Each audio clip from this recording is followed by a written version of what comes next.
Good morning, everyone. First of all, on behalf of Genesis Housing Association, I'd like to thank the Minister and David for coming along to take part in this discussion today, and for all of you for attending. I also want to thank Chris Walker for all his hard work in authoring this report, and to Policy Exchange for hosting us here today, and of course to Winkworth Sherwood for co-sponsoring this report with us. We're here today, I think it's 45 days until the general election. So I think we've timed this event quite well, coming as it does just a week or so after the largest gathering of housing campaigners and representatives coming together in the building next door to call for the next government to commit to tackling the housing crisis within a generation. Over 2,000 people heard last week from politicians as diverse as Nigel Farage, Caroline Lucas, Hilary Benn and Grant Shapps about their plans for reform of housing should they get into power after polling day on May the 7th. This is a campaign that Genesis is proud to support. We ourselves hosted a group of campaigners last week who cycled 212 miles from the northwest of England down to our head office to raise awareness of the Homes for Britain campaign. That's quite some accomplishment, and it does demonstrate the passion that the housing sector feels about finally putting housing on the agenda of politicians. Today's event and the report we are discussing today is part of that debate. And it is one that has some controversy surrounding it. When we sponsored this report from Policy Exchange, we knew it would spark some exchanges from amongst the sector. And whilst we do not support everything that's written and recommended in this report, we firmly feel there is much within it, if acted on by the next government, that would do much to help housing associations meet the demand for housing that everyone in this room knows exists. We believe it is time for a new settlement between government and housing associations. The current one has its roots in the Housing Act 1974.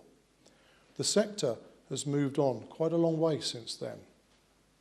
As a nation, we know we need to build over 200,000 homes a year to meet unprecedented demand. We are falling well short. We are falling short partly because policy, procedures, assumptions and expectations built up over the last 40 years get in the way and hinder the ability of councils and housing associations to build those homes. That's why this report is called Freeing Housing Associations. We need government to realise that as a sector, we are not being enabled to do what we know needs to be done. Housing associations have a lot to offer in helping to solve the housing crisis, but we are not going to be able to do very much more than we already are unless something gives.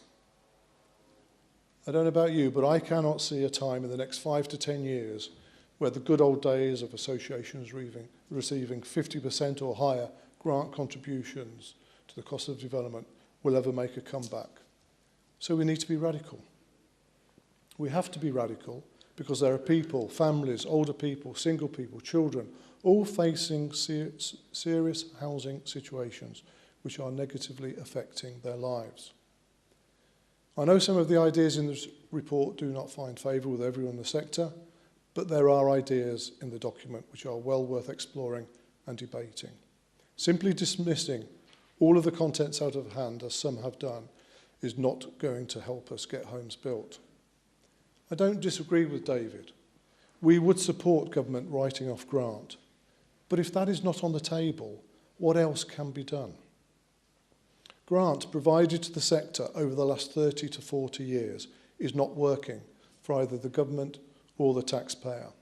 It is a sunken cost, sitting on housing association balance sheets doing absolutely nothing.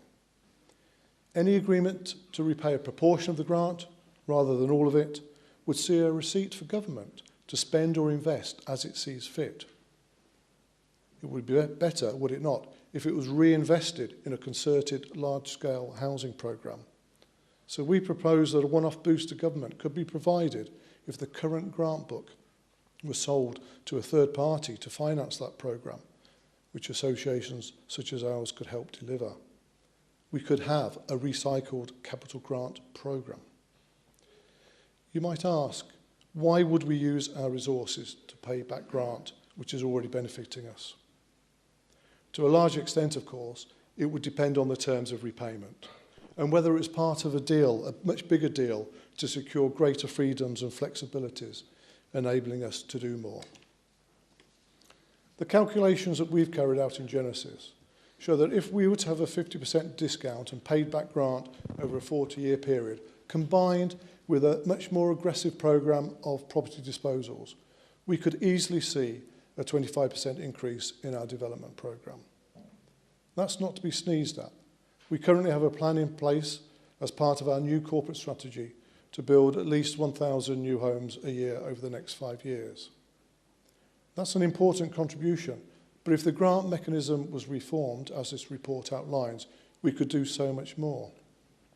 If we extrapolate that across the G15, the largest London-based associations, such a programme could see the delivery of 12,500 additional homes over 5 years.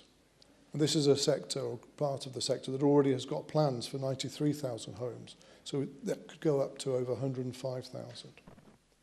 In return for using our capacity in this way, it is right that we seek freedoms from some of the funding rules and regulations that we currently work under.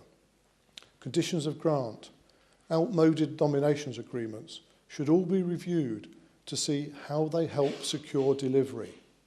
That's what we're here to talk about today, how we get more homes delivered. Regulatory reform could and would allow us to get on with the job of delivering new homes for people who need them most, right here in London and the South East, where the need is most acute. Thank you.